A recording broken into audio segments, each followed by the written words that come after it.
Bonjour à toi, Imaginote. Oui, c'est bien à toi que je m'adresse. C'est un beau nom, Imaginote, tu ne penses pas? Ça veut dire celui qui navigue à travers son imaginaire, littéralement.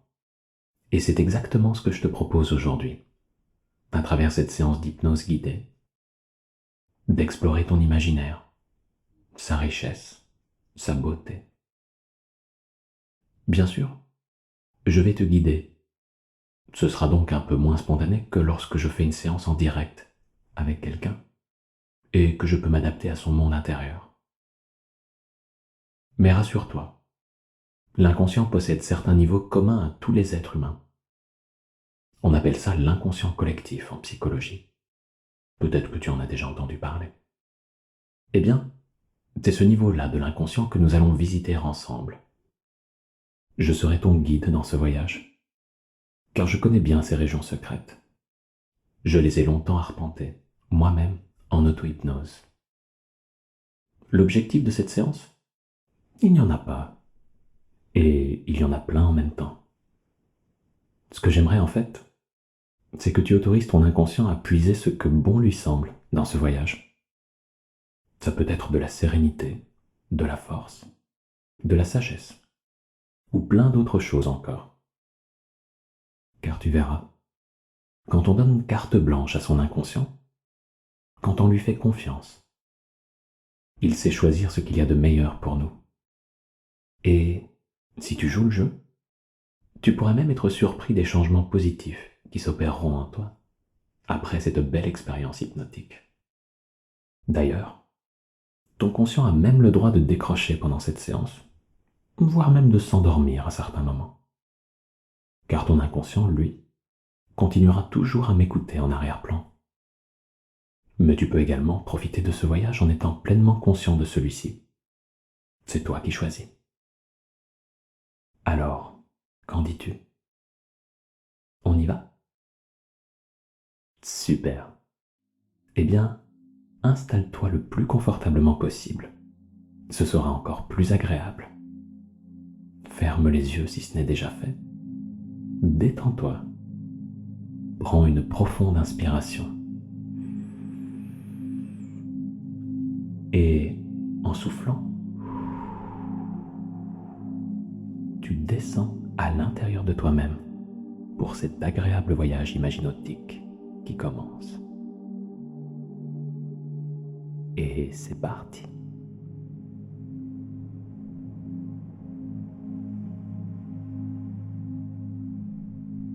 Les portes de l'imaginaire, Imaginote, sont nombreuses.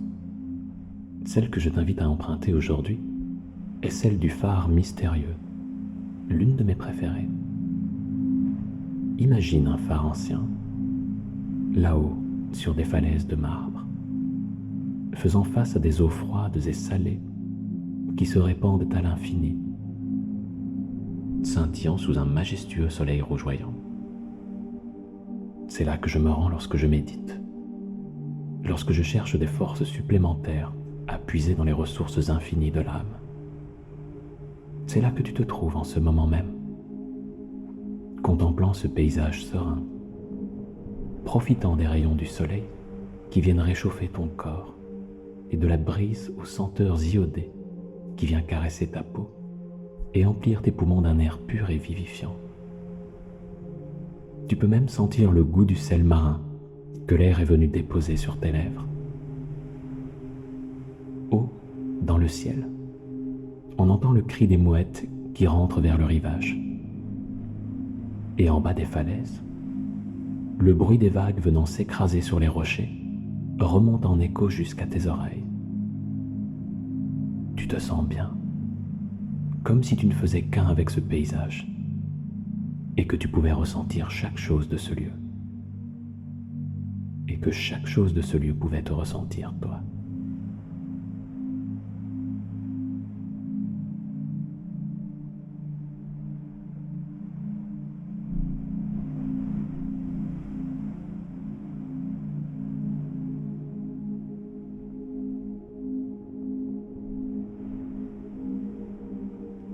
Tu te mets en marche en direction du phare. Sous tes pieds, Tu sens les herbes grasses, rougies par un été éternel.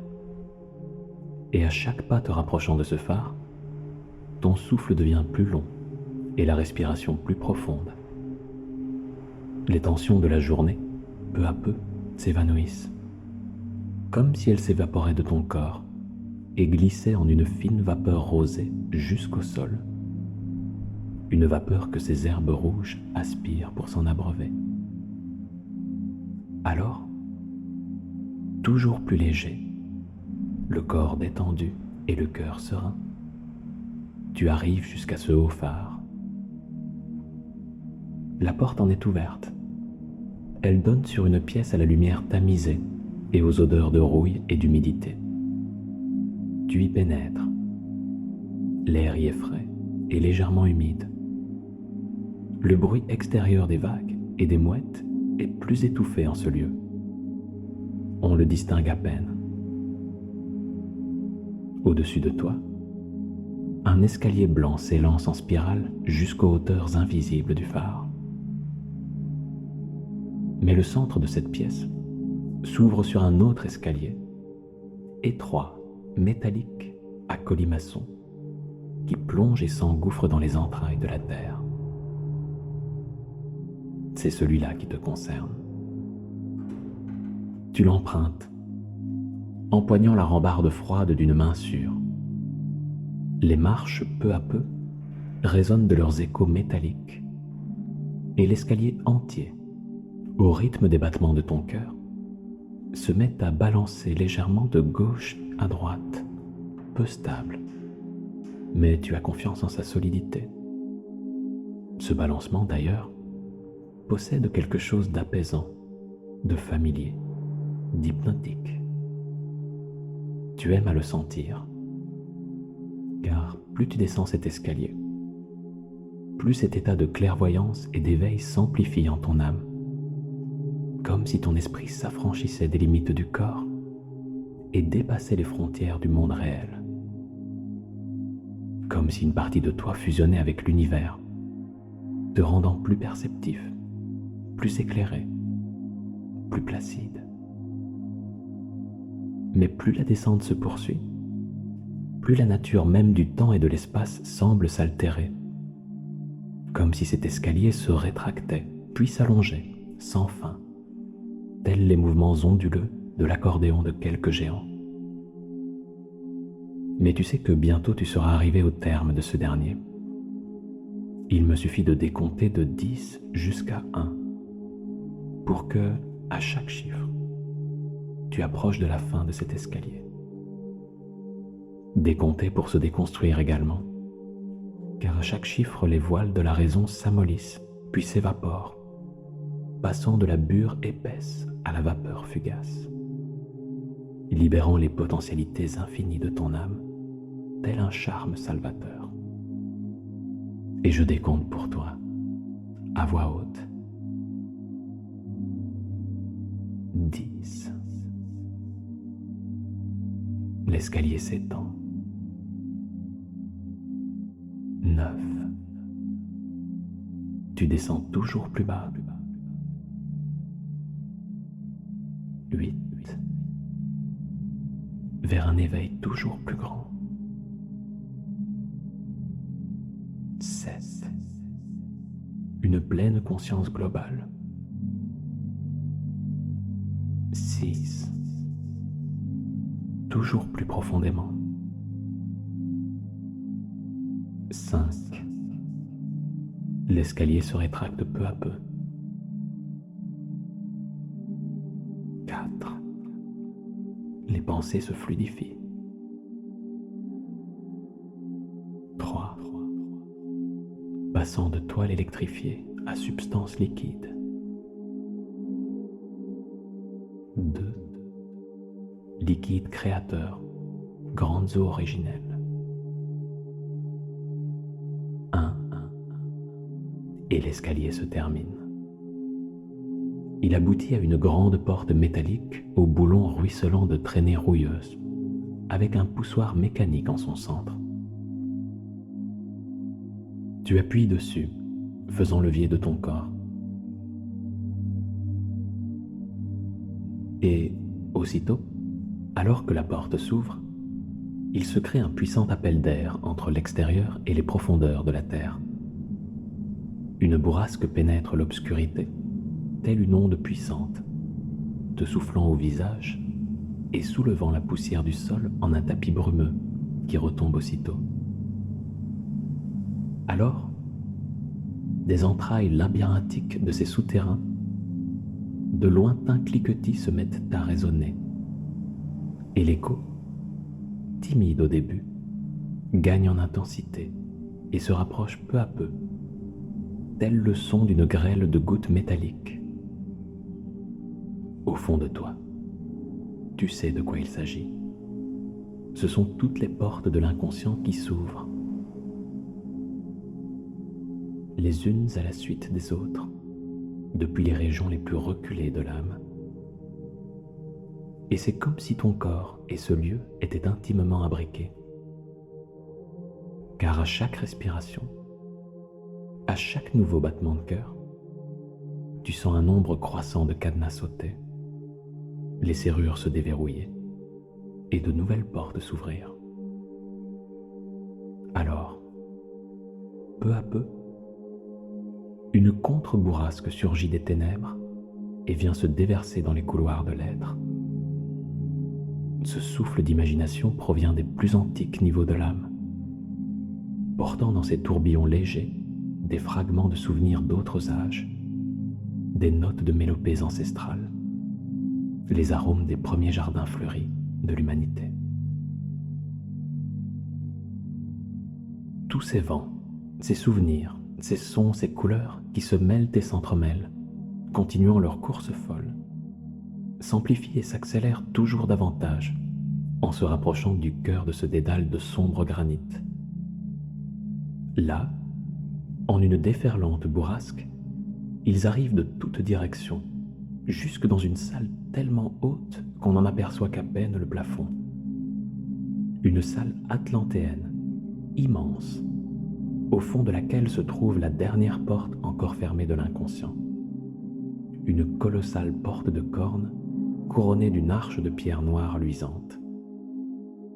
Et sur cette arche sont gravées des runes de puissance, contenant en elles les antiques mystères permettant d'accéder aux régions les plus secrètes de l'âme, là où tout est possible, là où tout est imaginable, là où tout est reconfigurable.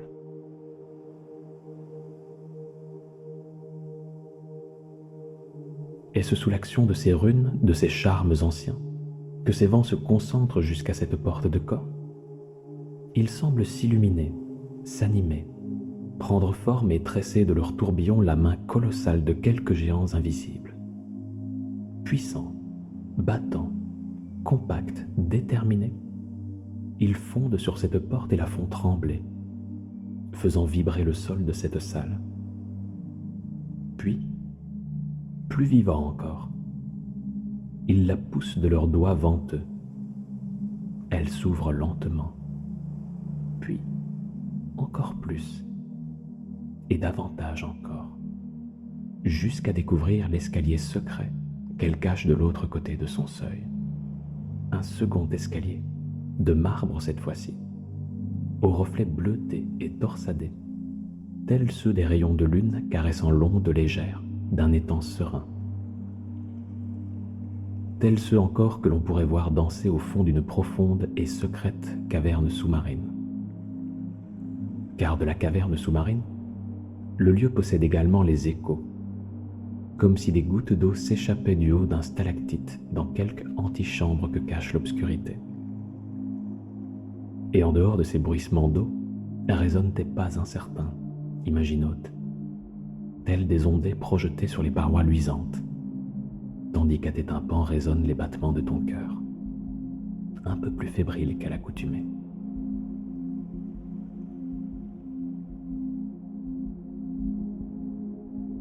Tu t'empresses de descendre cet escalier.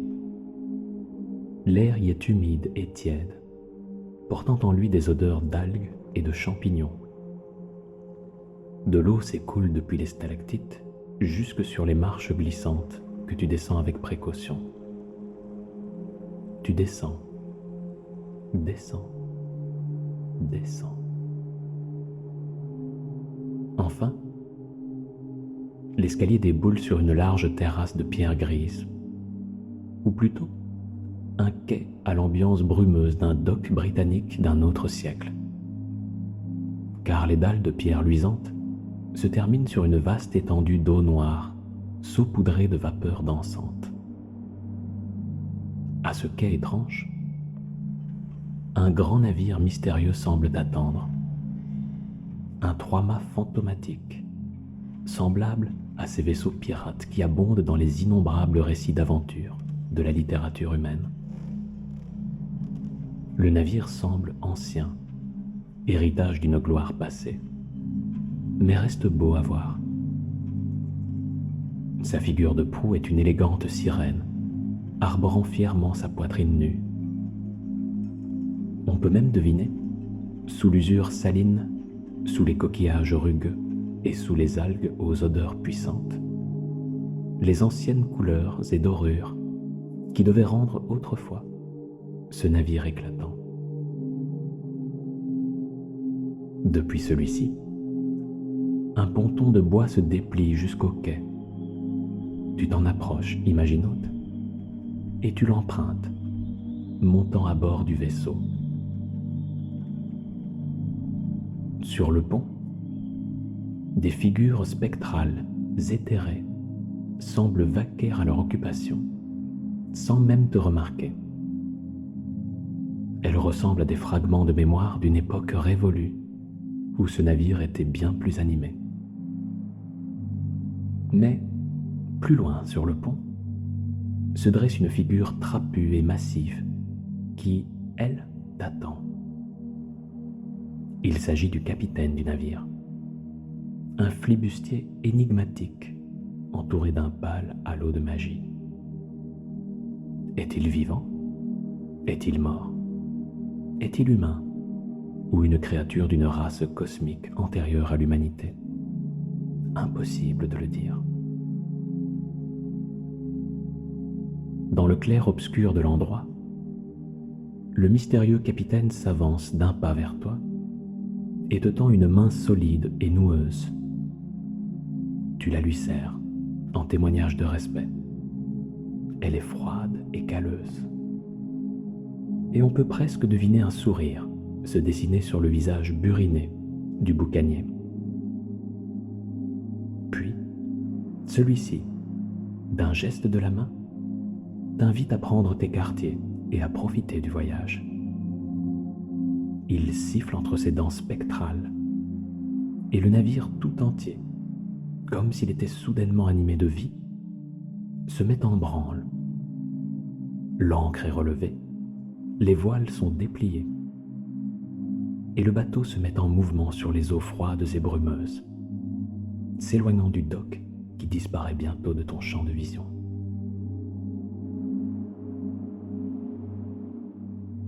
Le navire voyage sur les eaux, doucement et silencieusement, pendant une durée impossible à déterminer. Navigues-tu depuis des minutes, des heures, des années ou bien des siècles? Tout cela, curieusement, te paraît possible à la fois, en ce lieu qui semble hors du temps et de l'espace.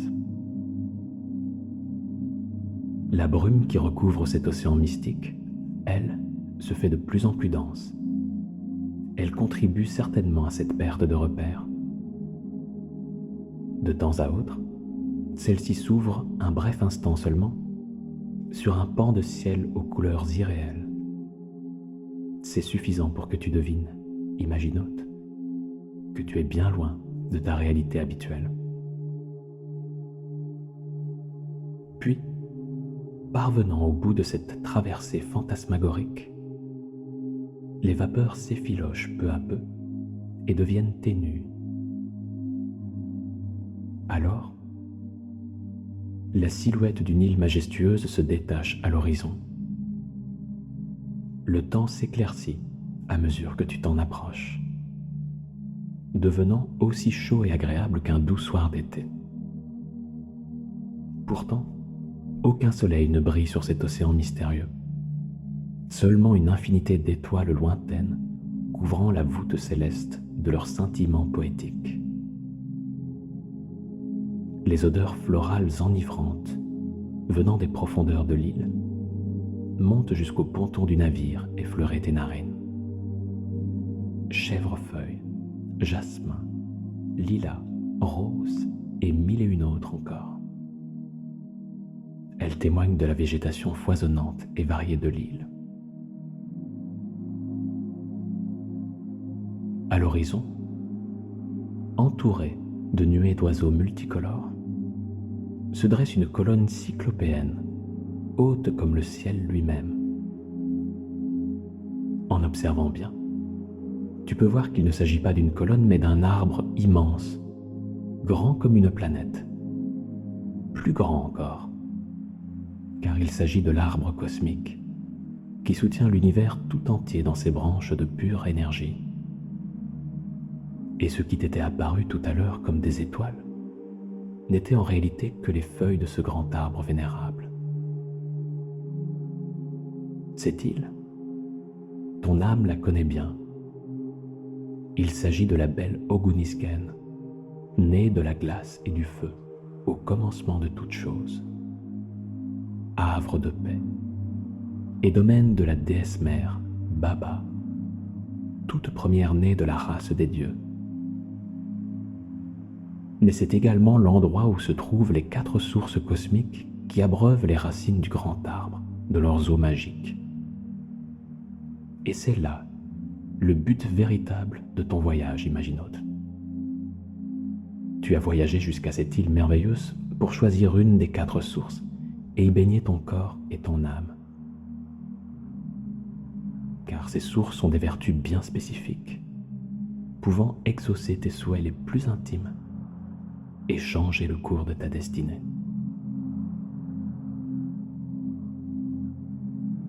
Mais il faut bien choisir, car au cours de ce voyage, la déesse ne t'autorise à choisir qu'une seule source pour t'y baigner. La première est la source de la vie, et elle peut renforcer ta santé, fortifier ton corps, augmenter ton énergie vitale et sexuelle. La deuxième est la source de la créativité, et elle peut te donner l'inspiration, le talent et la technicité pour réaliser les plus belles choses dans ta vie. La troisième source est celle du lien, et elle peut remplir ta vie d'amour et d'amitié, développer ton charisme et ton empathie, améliorer l'image que les autres ont de toi. Et la quatrième, enfin, est la source de la sagesse, et elle te permet de toujours être serein dans la vie, heureux et philosophe, quels que soient les événements que tu traverses. Source de la vie, source de la créativité, source du lien ou source de la sagesse. À toi de choisir maintenant celle dont tu désires les effets magiques dans ta vie présente. Tu as choisi. Vie, créativité, lien, sagesse. Très bien. Fais confiance à ton intuition. Mets pied à terre et traverse cette île merveilleuse en direction de la source de ton choix.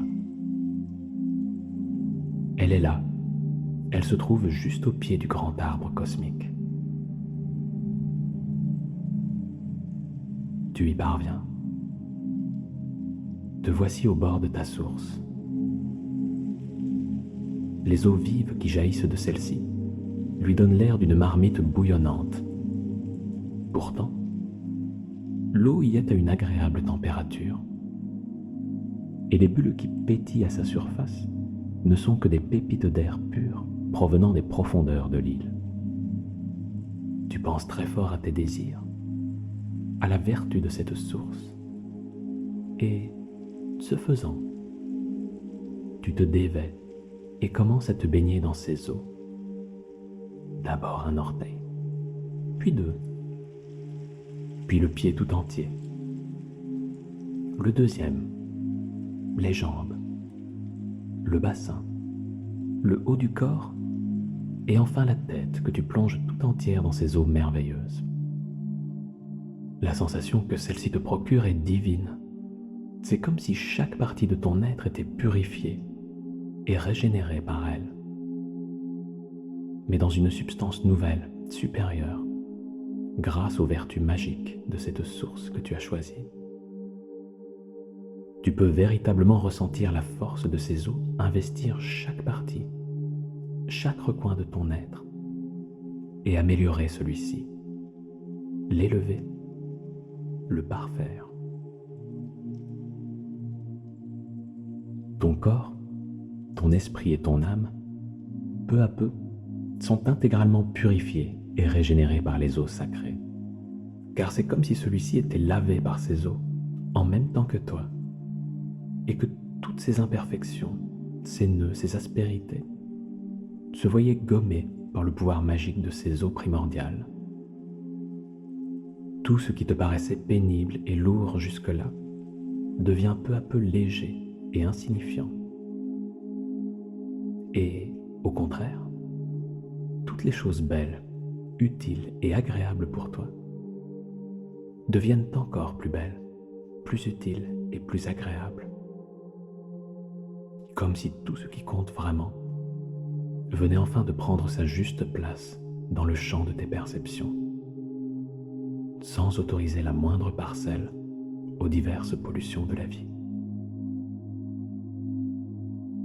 Et puis, tout simplement, tu profites de cet instant délicieux. Là, t'amusant à te laisser caresser par ces eaux, flottant en elles, allongé paisiblement, le regard enchanté par le spectacle magnifique du grand arbre cosmique qui te surplombe de sa voûte de feuilles étincelantes. Tu es heureux, détendu, en harmonie avec toi-même et avec l'univers tout entier. Et ce sentiment se diffuse jusque dans les moindres cellules de ton corps, les moindres recoins de ton esprit, de ton âme. Enfin, après avoir pleinement profité de ce moment privilégié, hors du temps et de l'espace, tu vois la grande et belle déesse mère qui t'apparaît. Elle est magnifique, une femme colossale, entièrement nue, avec de grandes ailes nacrées dans le dos. Elle sourit de te voir à ce point radieux et te tend une main, t'invitant à la rejoindre. Tu sors de la source et ton corps sèche instantanément. Alors, délicatement, la déesse te soulève du sol, comme si tu étais plus léger qu'une plume, et elle te prend dans ses bras chauds et maternels. Elle te berce doucement contre son sein. Tu as l'impression de redevenir un nourrisson dans les bras d'une mère aimante. Dans cet écrin de douceur et de chaleur, tu te sens merveilleusement bien, en parfaite sécurité, aimé d'un amour infini, heureux comme jamais. Et cet instant semble durer l'éternité tout entière.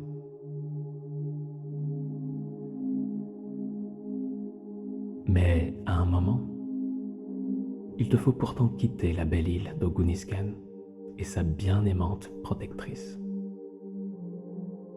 La déesse te dépose au sol, et d'un geste de la main, elle dessine une porte magique à travers le voile du temps et de l'espace. Elle se penche vers toi et te dépose un baiser délicat et chaud sur le front, puis t'invite d'un geste doux à emprunter ce raccourci magique pour revenir jusqu'à ton monde. Tu t'exécutes après avoir souri et salué la douce déesse, et tu t'avances sous cette arche de pure magie. En un flash de lumière vive, te voilà transporté vers d'autres lieux et d'autres temps, pour finalement revenir au pied du grand phare du début de ce voyage, au milieu des hautes herbes rouges. Tu peux encore profiter quelques instants de la douceur de ce lieu si tu le souhaites, ou revenir au conscient. C'est toi qui choisis. Imaginote. Dans tous les cas, tu te réveilleras différent, supérieur, serein, et les choses seront bien plus faciles pour toi, de jour en jour désormais. À bientôt. Imaginote.